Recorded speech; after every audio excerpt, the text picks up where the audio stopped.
Celebrity friendships don't always last, and it's even harder to bear when the public falls in love with the friendship too. I guess it just goes to show even celebrities can have issues with friends over petty things. I'm Mackenzie, and let's get into the top 10 celebrity BFFs that are now enemies part 2. In at number 10, Katy Perry and Taylor Swift. These two used to be really close. Taylor even shared a sweet message for Katy's birthday on Twitter, writing, quote, "At Katy Perry knows how to throw a birthday party. Best ever. Happy B-Day, pretty girl." But that all changed when Taylor released the hit song Bad Blood about a friendship ending. It was never confirmed that the song was about Katy, but we all knew. Apparently the feud was because of backup dancers, and Swift said, quote, "She tried to hire a bunch of people out from under me, and I'm unsurprisingly non-confrontational, so now I have to avoid her." Katy clapped back on Twitter, writing, quote, "Watch out for the Regina George in sheep's clothing." And at number 9, Heather Locklear and Denise Richards. This one is a case of a man coming between friends. Heather and Denise used to be best friends many years ago. Their husbands were even friends too, as they both had bad boy personas in Hollywood. Denise Richards was with Charlie Sheen, and Heather Locklear was with Bon Jovi guitarist Richie Sambora.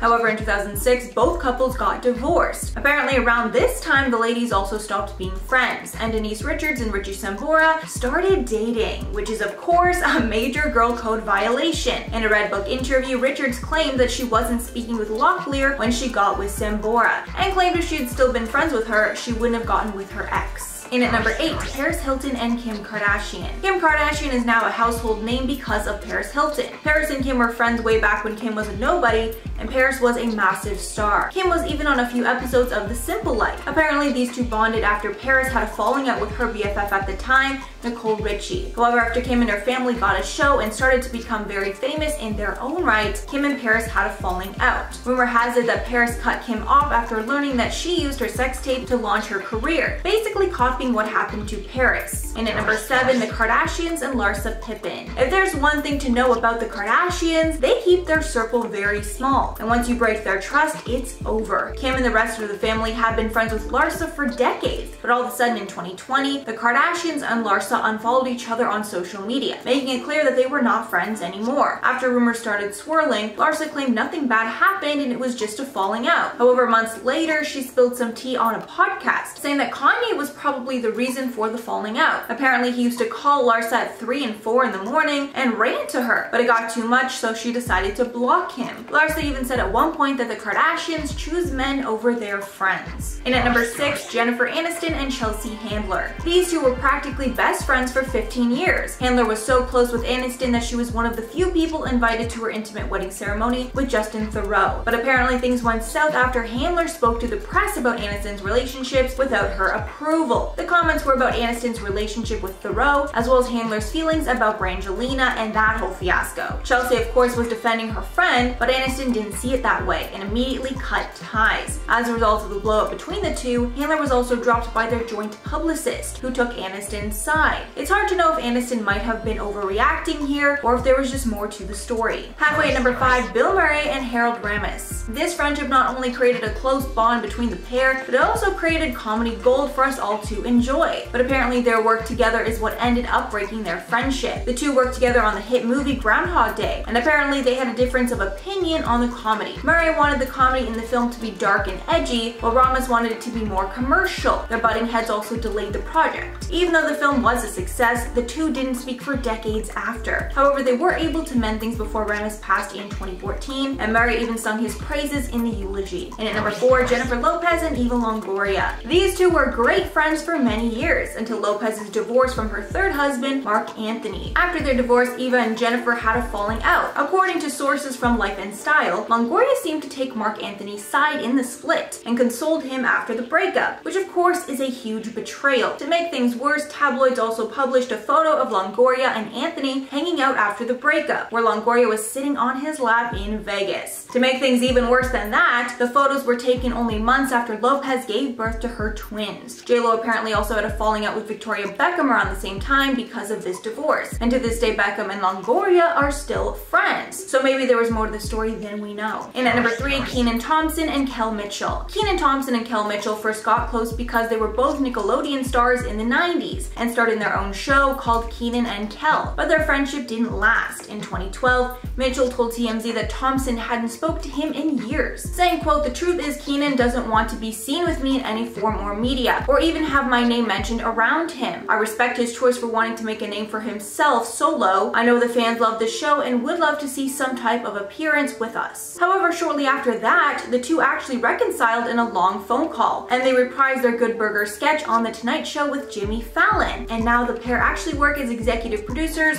on the All That revival. And at number 2, Tiffany Thiessen and Jenny Garth. Tiffany and Jenny met on the set of Beverly Hills 90210, and even though they became good friends later on, they didn't click at first. According to Thiessen, Garth wasn't very nice when they first met, but over time that changed and the two practically became best friends. They were so close that Thiessen was even in the delivery room when Garth had her first child, but sadly the two ended up having a falling out, and to this day nobody knows exactly why. Tiffany once spoke out about their feud and blamed Garth, saying in 2012, quote, "We had a falling out and we just grew apart. I was the one who was hurt, let's just say that."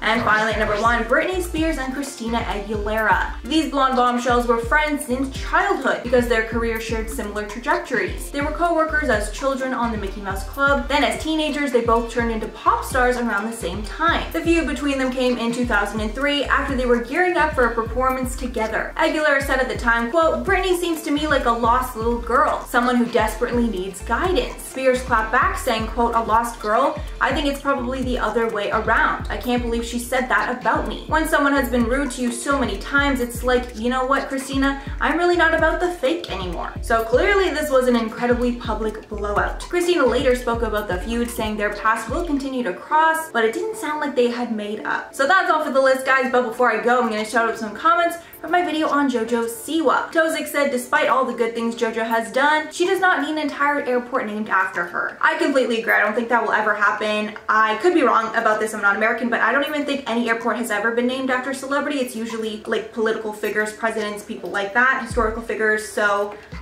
yeah, I think it's extremely unlikely. Then Introverts Rock said JoJo is still far too young to get anything named after her. She needs about 40 more years of showing love, support, and doing a lot more good deeds. Elton John is a bigger chance of getting the airport named after him. I completely agree. You know, JoJo's only been a big star for a few years. In order to get an airport named after you, you really need longevity and icon status, which she definitely doesn't have yet. She's still only a teenager. And Miss America said, "Mackenzie, girl, what has gone into you? You're so opinionated and alive. I'm living for this, my girl." Thank you. Yes, I'm starting to get a little more opinionated. I feel like things have just been more juicy recently too, so there's a lot more to give an opinion on. Then El Hogar said, "You all know that kids were the ones signing the petition, right?" Definitely, they're all kids, so no one with any real, you know, influence on that sort of thing. Not taxpayer paying people, that's for sure. Alright guys, that's all for the video today. Thank you so much for sticking around if you made it all the way here. If you liked the video and want to see some more, make sure to like and subscribe to the channel below. I've been your host, Mackenzie Smith. Make sure to check us out on social media, and I will catch you all in the next one.